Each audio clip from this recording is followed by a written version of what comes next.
সুপ্রিয় শিক্ষার্থী, আজকের অনলাইন ক্লাসে সবাইকে স্বাগতম। আমি রাশিদা বেগম, সহকারী শিক্ষক, ছায়াবীথি সোসাইটি উচ্চ বিদ্যালয়। আজ আমি অষ্টম শ্রেণীর বাংলা বিষয় নিয়ে আলোচনা করব। তাহলে আমরা জেনে নেই আমাদের আজকের পাঠের বিষয় কি। আমাদের আজকের পাঠের বিষয় বাংলা ভাষার জন্মকথা, লিখেছেন হুমায়ুন আজাদ। এই পাঠ শেষে তোমরা কি কি জানতে পারবে?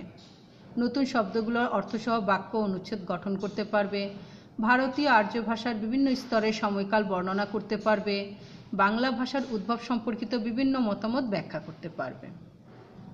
তাহলে আমরা প্রথমে যাব আমাদের লেখক পরিচিতি জানতে। লেখক হুমায়ুন আজাদ 1947 খ্রিস্টাব্দে মুন্সিগঞ্জ জেলার শ্রীনগর থানার রাড়িখাল গ্রামে জন্মগ্রহণ করেন। কর্মজীবনে তিনি ঢাকা বিশ্ববিদ্যালয়ের অধ্যাপক ছিলেন।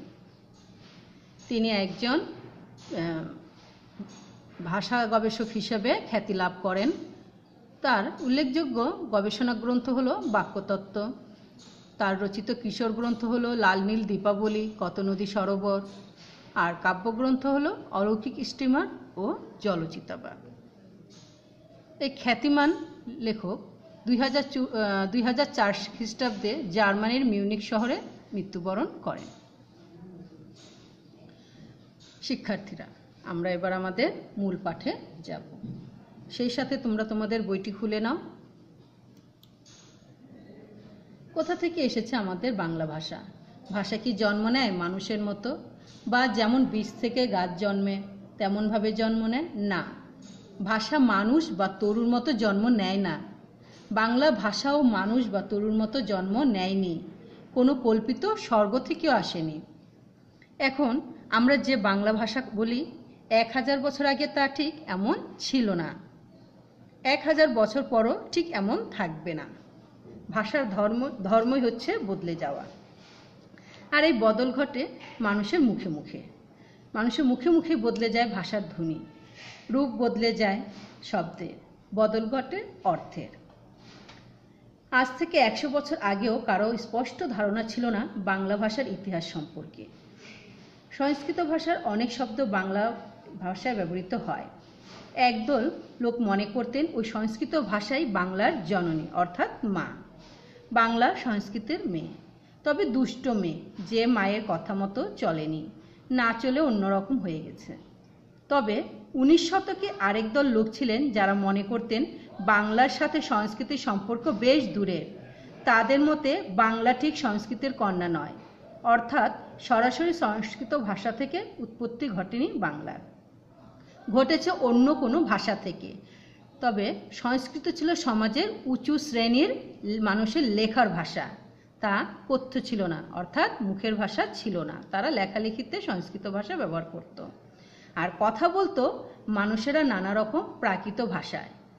প্রাকৃত ভাষা হচ্ছে সাধারণ মানুষের দৈনন্দিন জীবনের কথ্য ভাষা।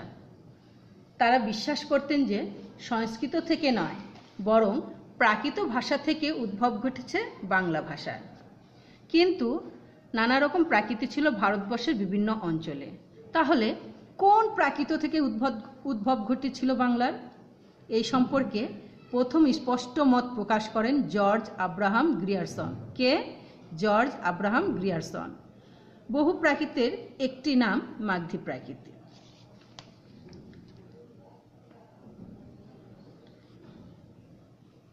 তার মধ্যে মাগধী প্রাকৃতের কোনো পূর্বাঞ্চলীয় রূপ থেকে জন্ম নেয় বাংলা ভাষা। পরে বাংলা ভাষার উদ্ভব ও বিকাশের বিস্তৃত ইতিহাস রচনা করেন ডক্টর সুনীতি কুমার চট্টোপাধ্যায়, এবং আমাদের চোখে স্পষ্ট ধরা দেয় বাংলা ভাষার ইতিহাস। আমরা যদি এই ইতিহাস জানতে চাই তাহলে আমাদেরকে পিছিয়ে যেতে হবে অন্তত কয়েক হাজার বছর আগে। তখন ইউরোপ ও এশিয়ার বেশ কিছু ভাষার ধ্বনিতে, শব্দে লক্ষ্য করা যায় গভীর মিল। ভাষাতাত্ত্বিকেরা এই ভাষাগুলোকে একটি ভাষা বংশের সদস্য বলে মনে করেন। ওই ভাষা বংশটির নাম ইন্দো ইউরোপীয় ভাষা বংশ বা ভারতীয় ইউরোপীয় ভাষা বংশ। ইন্দো ইউরোপীয় ভাষা বংশে আছে অনেকগুলো ভাষা শাখা, যার একটি হচ্ছে ভারতীয় আর্য ভাষা। ভারতীয় আর্য ভাষার প্রাচীন ভাষাগুলোকে বলা হয় প্রাচীন ভারতীয় আর্য ভাষা। প্রাচীন ভারতীয় আর্য ভাষার প্রাচীন রূপ পাওয়া যায় ঋগ্বেদের মন্ত্রগুলোতে। তাহলে এই যে ঋগ্বেদের মন্ত্রগুলোতে কি পাওয়া যায়? প্রাচীন ভারতীয় আর্য ভাষা, প্রাচীনগুলোকে বলা হয় প্রাচীন ভারতীয় আর্য ভাষা। তাহলে এগুলো কোথায় পাওয়া যায়? ঋগ্বেদের মন্ত্রগুলোতে পাওয়া যায় প্রাচীন ভারতীয় আর্য ভাষার রূপ। এগুলো সম্ভবত লিখিত হয়েছিল যীশুখ্রিস্টের জন্মেরও 1000 বছর আগে, অর্থাৎ 1000 খ্রিস্টপূর্বাব্দে। অর্থাৎ যীশুখ্রিস্ট যে জন্মগ্রহণ করেছিল তার জন্মেরও 1000 বছর আগে। তাহলে হিসেব করো, কারণ যীশুখ্রিস্টের জন্ম থেকেই কিন্তু আমাদের খ্রিস্টাব্দ, এই যে ইংরেজি সালের গণনা শুরু হয়, যেটা আমরা বলি খ্রিস্টাব্দ। এখন কত? 2020 খ্রিস্টাব্দ চলছে। এরকমই ওই যীশুখ্রিস্টের জন্ম যে হয়েছিল তার জন্মেরও 1000 বছর আগেকার কথা। বেদের শ্লোকগুলো পবিত্র বিবেচনা করে তার অনুসারীরা সেগুলো মুখস্থ করে রাখত। শতাব্দীর পর শতাব্দী কেটে যেতে থাকে, মানুষ দৈনন্দিন জীবনে যে ভাষা ব্যবহার করত বদলে যেতে থাকে সে ভাষা। একসময় সাধারণ মানুষের কাছে দুর্বোধ্য হয়ে ওঠে বেদের ভাষা বা বৈদিক ভাষা। এই যে ভাষাগুলো, এগুলো তাহলে সাধারণ মানুষের কাছে কোন ভাষাগুলো কঠিন হয়ে ওঠে? বেদের ভাষা বা বৈদিক ভাষাগুলো আরও কঠিন, দুর্বোধ্য, যা সহজে বোঝা যায় না, বোধগম্য হয় না। তখন ব্যাকরণবিদরা নানা নিয়ম বিধিবদ্ধ করে একটি মানসম্পন্ন ভাষা সৃষ্টি করেন। যখন এটা দুর্বোধ্য হয়ে গেলে ভাষাটা বোঝা যায় না সহজে, মনের ভাব সহজে বুঝতে পারা যায় না, বলতে জানে না, তখন ব্যাকরণবিদরা নানা নিয়ম বিধিবদ্ধ করে একটি মানসম্পন্ন ভাষা সৃষ্টি করেন। এই ভাষার নাম সংস্কৃত, অর্থাৎ বিধিবদ্ধ পরিশীলিত শুদ্ধ ভাষা। সংস্কৃত অর্থাৎ, তাহলে সংস্কৃত শব্দের অর্থ কী পাচ্ছি আমরা?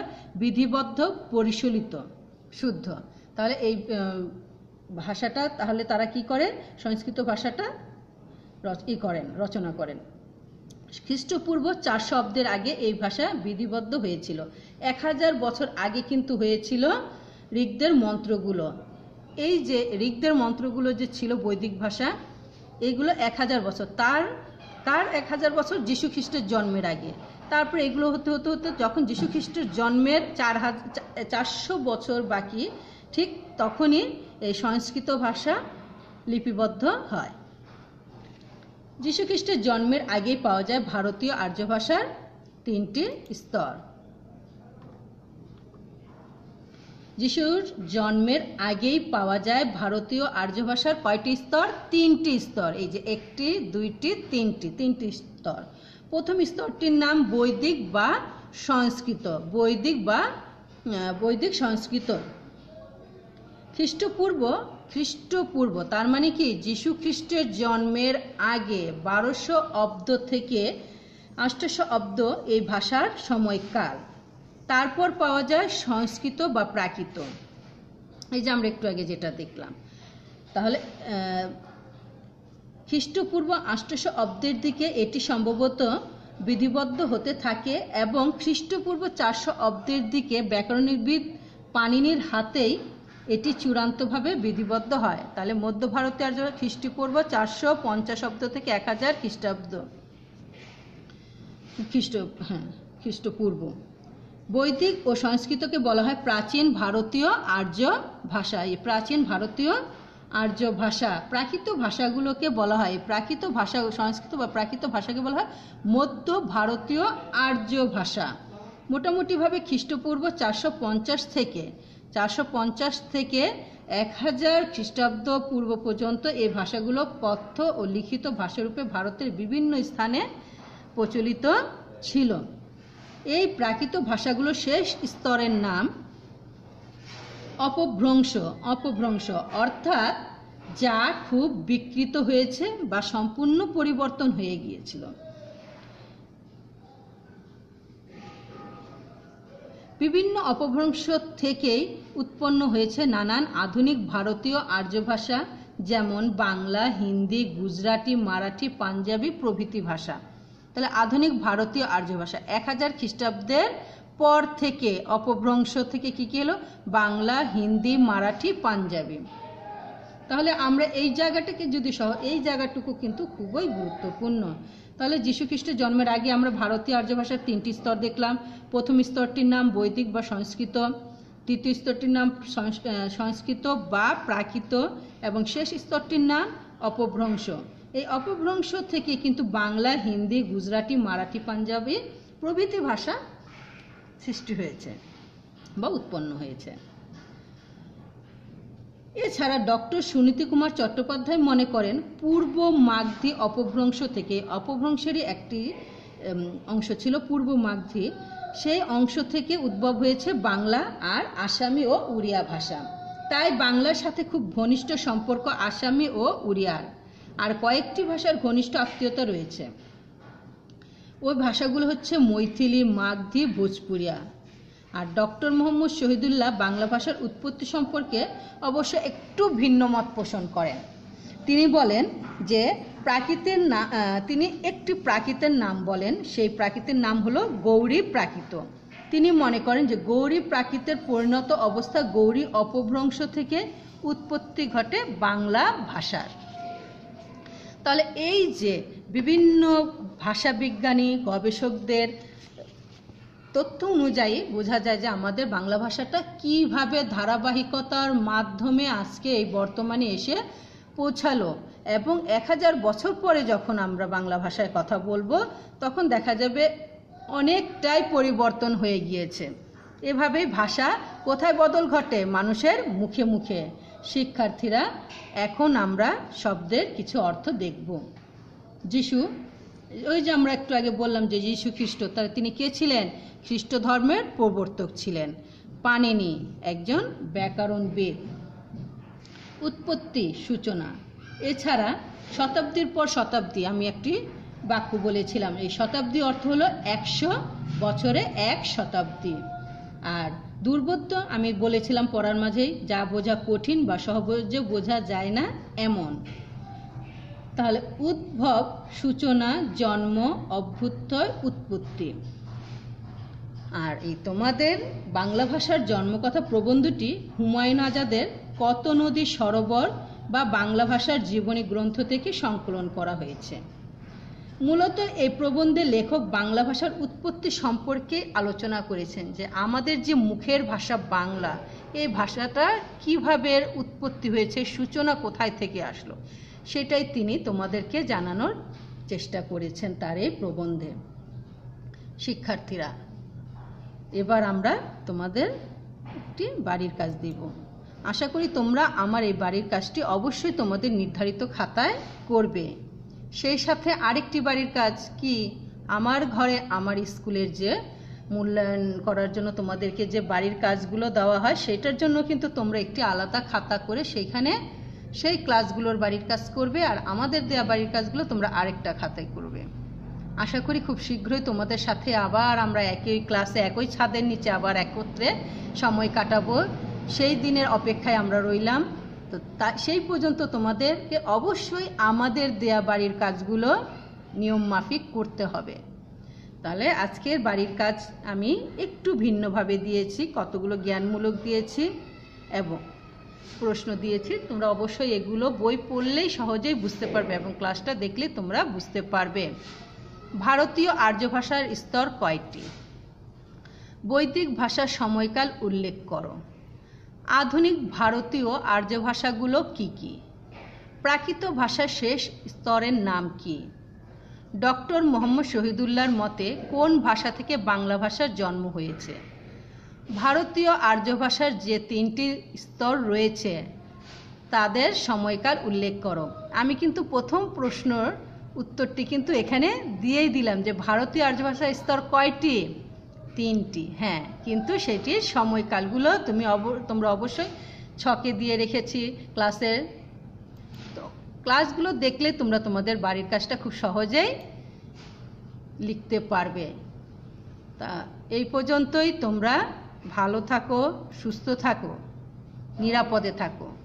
আরেকটি কথা যেটা না বললেই না, বাংলাদেশের অনেক সামাজিক সমস্যা রয়েছে, তার মধ্যে সবচেয়ে ভয়াবহ সমস্যা হলো মাদক।